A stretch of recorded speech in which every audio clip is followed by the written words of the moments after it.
हो रहा है, अच्छा हो रहा है, आगे होगा और भी अच्छा होगा। तुम क्यों व्यर्थ चिंता करते हो? तुम क्या लाए थे, क्या ले जाने वाले हो? ये दूसरा रास्ता है। हाँ, और इस रास्ते पर हमको भटकाने वाले 10-20 नहीं है, सैकड़ों लोग हैं। रोज आते हैं और माला पकड़ा देते हैं कि राम राम राम राम, राधे राधे राधे राधे, राम राम राम राम, राधे राधे, बस यही करो, देश तो ठीक हो जाएगा। और ज्यादा उनसे तर्क करो तो कहने लगे तुम क्यों व्यर्थ चिंता करते हो? तुम क्या लाए थे, क्या ले जाओगे? जो हो रहा है अच्छा हो रहा है, देश लुट रहा है, अच्छा हो रहा है, आगे लुटेगा और अच्छा होगा। वो हमको समझाते हैं और इसी को धर्म कहते हैं, इसी को धर्म कहते हैं। और आजकल धर्म के व्यापार करने वालों की बाढ़ आई हुई है। हाँ, बहुत बड़ी फौज खड़ी हुई है उनकी। एक आया राम की कथा कहेगा 10 करोड़ लेके जाएगा, दूसरा कृष्ण की कथा कहेगा वो 15 करोड़ लेके जाएगा। और आप जैसे भोले भाले मूर्ख लोग डालते हैं उनके पात्रों में, ले जा भाई। ये बापू नहीं है, डाकू हैं। बापू नाम तो शर्म आती है कहते हुए। कहीं से 10 करोड़ लूटो, कहीं से 20 करोड़, कहीं से 25 करोड़। और आप लोगों की मजबूरी है कि काले धन का करें क्या? इनकम टैक्स वाले पकड़ते हैं तो ये बापुओं को देते रहते हो आप, क्या करें उसका? और ये बापू लोग हमें सिखाते रहते हैं जो हो रहा है अच्छा हो रहा है। वाह वाह, मैंने देखा है क्या क्या पाखंड और नौटंकी चलता है। भगवान राम की कथा कहने आते और भगवान राम की जिंदगी के वो प्रसंग कभी नहीं सुनाते जो हम में वीरता पैदा करें, जो साहस पैदा करें। राम की जिंदगी में बहुत सारा हिस्सा साहस का है, वीरता का है। जब 14 वर्ष के लिए वनवास चले गए राम, तो हमको सुनाई जाती है राम की जो कथा ना, उसमें कहते हैं राम ने 14 साल एक ही काम किया, हाय सीते हे सीते, हाय सीते हे सीते, हाय सीते, ये सुनाते हैं हमको। हाँ, यही सुनाते हैं निकाल के कहानी में से। और मैं कहता हूं कि राम को अगर हाय सीते हे सीते हाय सीते यही करना था 14 साल, तो दूसरा विवाह क्यों नहीं कर लिया? सैकड़ों राजा तैयार थे अपनी राजकुमारियों को राम को देने के लिए, वो तो कर लेते दूसरा विवाह। क्योंकि हाय सीते हे सीते, हाय सीते हे सीते, एक स्त्री के लिए अगर वो इतने ही बिलख रहे थे, तड़प रहे थे, दूसरा विवाह कर लेते। तो ये सब चुप हो जाते हैं, फिर बात नहीं करते। फिर मैं उनको रामायण में से निकाल के दिखाता हूं, देखो राम ने हे सीते हाय सीते कहा नहीं कहा ये मुझे नहीं मालूम, लेकिन 14 साल वन में रहते हुए सैकड़ों राक्षसों का संहार किया उन्होंने, मारा उनको और धर्म राज्य की स्थापना कराई। ये कहानी नहीं सुनाते क्योंकि इससे वीरता पैदा होती है। तो राम का जो वीरत्व है वो नहीं सुनाएंगे आपको, उनकी जो कमजोरियां हैं वो सुनाते हैं आपको। और राम कथा जब वर्णन की जाती है तो मंच पे बैठ के आहा कैसे आंसू, ढलल ढलल आंसू निकलेंगे, आपको भी रुलाएंगे, खुद भी रोएंगे। किस बात के लिए? ओ, राम को वन गमन में इतना कष्ट हो रहा है, वन में इतनी तकलीफें हो रही हैं, तो राम की तकलीफों का वर्णन कर रहे हैं, आंसू आ रहे हैं। और ये सारा वर्णन एयर कंडीशन्ड मंच पर बैठकर होता है। अपने को तकलीफ नहीं होनी चाहिए, राम की तकलीफों का वर्णन कर। एयर कंडीशन मंच चाहिए, एयर कंडीशन घर चाहिए रहने के लिए, एयर कंडीशन कार चाहिए और चार्टर्ड प्लेन चाहिए आने और जाने के लिए, तब राम की कथा सुनाई जाएगी। जो राम जिंदगी भर पैदल चलते रहे, जिन्होंने अपना रथ भी छोड़ दिया था अयोध्या से निकलते समय, वो राम ने जिंदगी भर पैदल चल के काम किया और यहां एयर कंडीशन कारों में घूम घूम कर, चार्टर्ड प्लेन में घूम घूम कर राम की कथा सुनाते हैं। वो कथा वथा नहीं है, वो उद्योग है, व्यापार है, बिना टैक्स का। और मुझे बहुत शर्म है ये कहते हुए, समय आने पर प्रमाण से बात करूंगा कि राम कथा कहने वाले ब्लैक मनी को व्हाइट मनी करने के काम में लगे हुए एजेंट हैं और इससे ज्यादा कुछ नहीं है। और मुझे इससे भी बड़ी शर्म आती है कहते हुए कि आप जो उनको दे रहे हैं दान के रूप में, वो पैसा ब्याज पर उठा रहे हैं वो दूसरे लोगों को, और आपके दिए हुए पैसे से धंधा बना रहे हैं अपना। फिर ऐसे ही कृष्ण की कथा कहने वाले आ जाते हैं, कहते राधे राधे राधे राधे राधे राधे, और कुछ कहो ही मत, राधे राधे।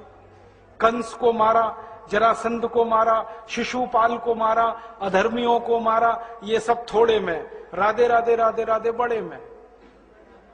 हाँ, क्योंकि आपको कायर बनाना है ना, निर्वीर बनाना है, नपुंसक बनाना है, तो वीरता की कहानी क्यों सुनानी है?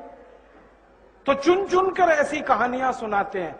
और मैं आपको बहुत गंभीर बात कह रहा हूं कि ये सारे हमारे देश में जो पाखंडी लोग हैं ना, राम और कृष्ण की कथा कहने वाले, ये सरकारों के साथ मिले हुए हैं, क्योंकि सरकारों ने इनको एक कान में मंत्र फूंका है, तुम लोगों का ध्यान इस तरफ भटकाते रहो ताकि कोई महंगाई के खिलाफ न लड़े, गरीबी के खिलाफ न लड़े, बेरोजगारी के खिलाफ न लड़े, अत्याचार के खिलाफ न लड़े, वो डूबा रहे राधे राधे राधे राधे राम राम राम राम, बस इसी में। और समझाते रहो, तुम क्या लाए थे, तुम क्या ले जाओगे, क्यों व्यर्थ चिंता करते हो, जो हो रहा है अच्छा हो रहा है, आगे होगा और भी अच्छा होगा।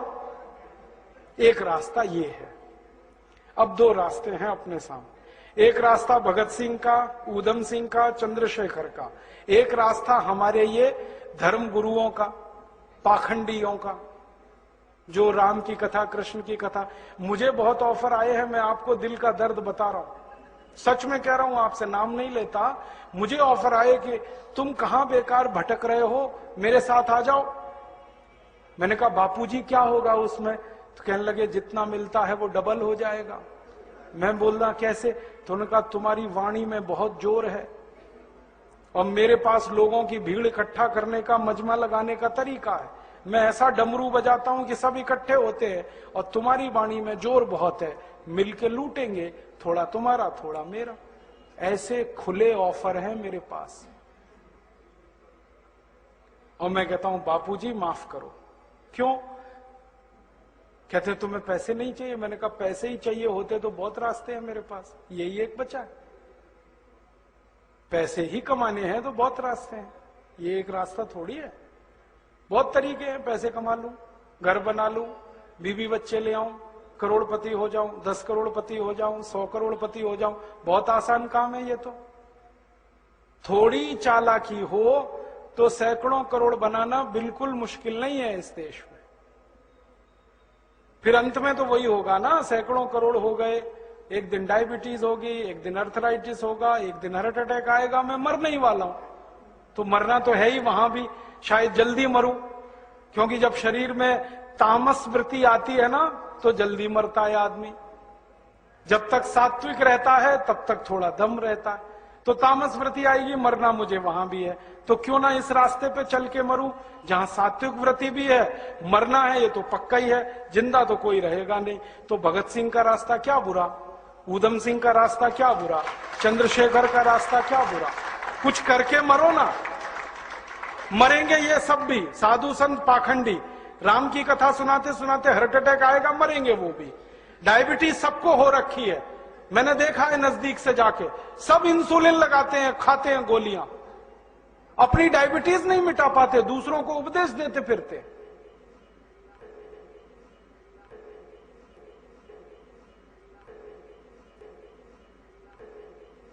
प्राणायाम बाबा रामदेव ने सिखाया ऐसा नहीं है, ये तो 5000 साल पहले पतंजलि ऋषि सिखा के गए सबको। नहीं, मैं दूसरी बात, आपने जो बात है वो ठीक से समझी नहीं। बाबा रामदेव जब पूना आते हैं ना तो 1 कोटि रुपए लेके जाते हैं। मैं आपको दूसरी बात बताता हूँ, पतंजलि ऋषि ने ये ज्ञान फोकट में दिया था, किसी से पैसा नहीं लिया था। नहीं, ऐसा नहीं है, ज्ञान तो फोकट में ही देना चाहिए। कि ज्ञान को बेचना शुरू कर दिया तो उसकी कीमत थोड़े दिन में खत्म हो जाती है।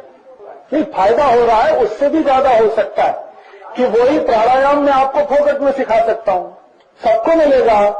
आप अगर रामदेव जी के रास्ते पे जाएंगे तो खतरनाक हो जाएगा, क्योंकि गांव-गांव आप योग प्राणायाम पैसा लेके सिखाएंगे तो बहुत तकलीफ आएगी।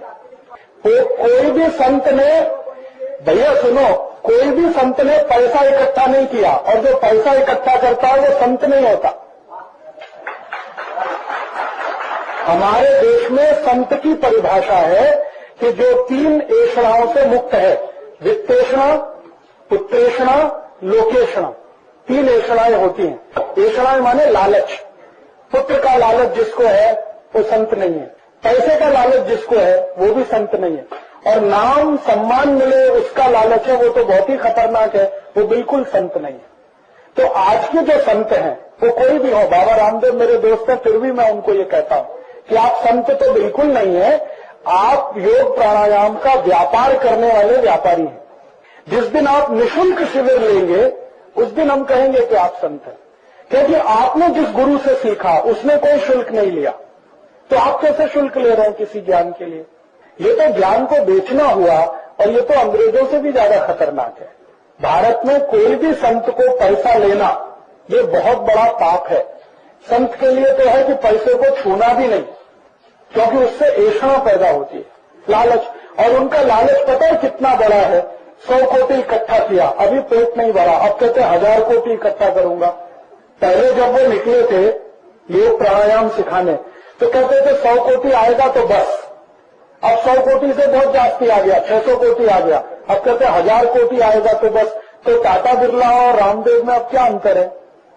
जबकि पतंजलि ऋषि ने योग प्राणायाम को बताया कि ये जीवन की सबसे आवश्यक ज्ञान है, इसलिए निःशुल्क मिलना चाहिए सबको, और उन्होंने उसका बिक्री शुरू कर दिया।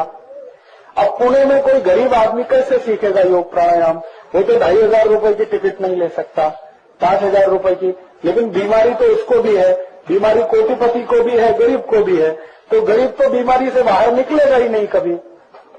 तो संत की परिभाषा जो है, जो 3 ऐषणाओं से मुक्त है, लोकेषणा, वित्तेषणा, पुत्रेषणा, पैसे का लालच नहीं, घर परिवार का लालच नहीं, और मान सम्मान का लालच नहीं, वो संत होता है। अब ढूंढो कौन है संत ऐसा?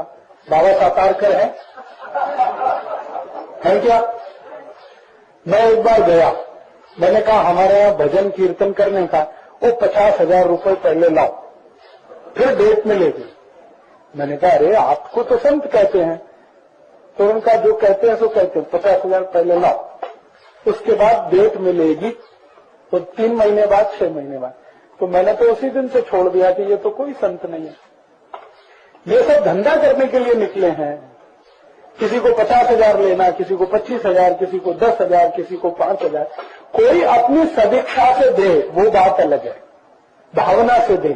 आपने रेट फिक्स कर दिया, 50,000 चाहिए, 25,000 चाहिए, 15,000 चाहिए। ये तो हाँ, आसाराम बापू का 5 लाख रुपए, उनका रेट 5 लाख रुपए। आप बुलाओ उनको, 5 लाख से कम पे नहीं आते। और उसके बाद एसी गाड़ी चाहिए, नया घर चाहिए, एयर जो हवाई जहाज का टिकट चाहिए, वो सब अलग चाहिए। फिर उनके जो चेले चंगाटे आएंगे उनके लिए अलग से चाहिए। तो इसलिए मैंने कहा कि ये देश की सेवा नहीं, अपनी सेवा करा रहे।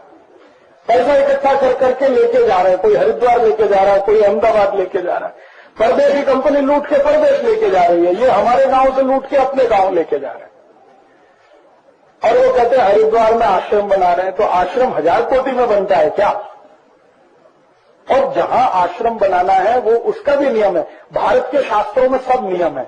जैसे आपने पुणे से पैसा इकट्ठा किया तो आश्रम पुणे में ही बनना चाहिए, हरिद्वार में क्यों बनना चाहिए?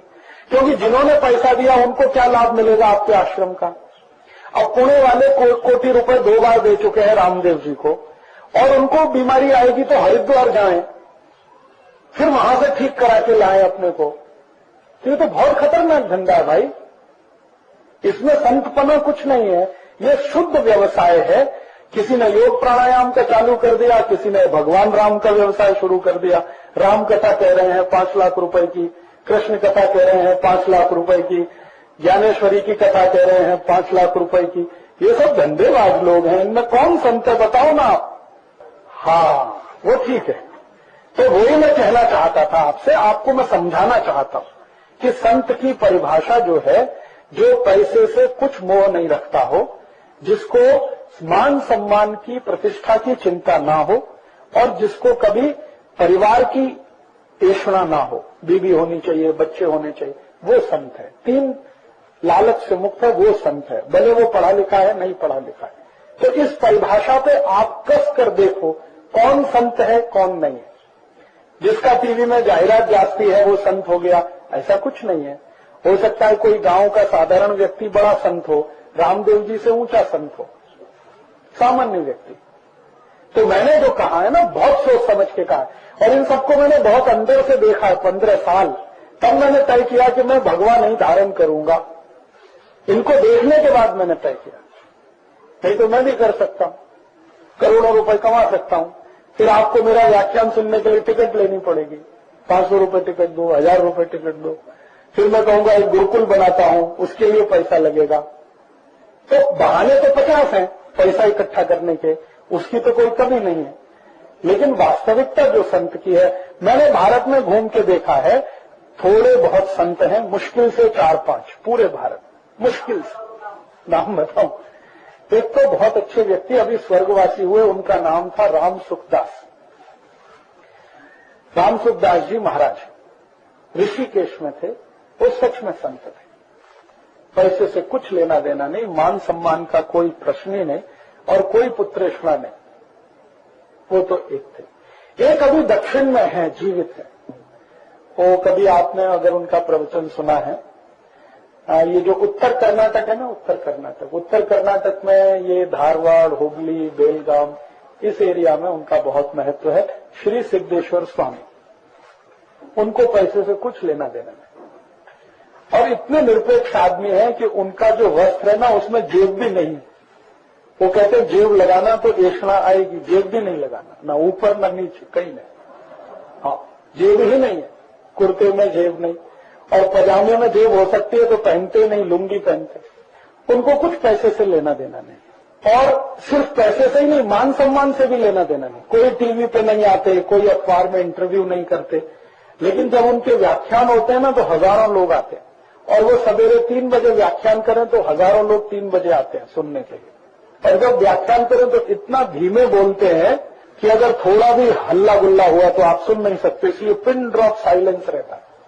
वो एक संत है। ये बड़े स्तर के, छोटे स्तर के और भी बहुत सारे संत हैं, गांव गांव में हैं।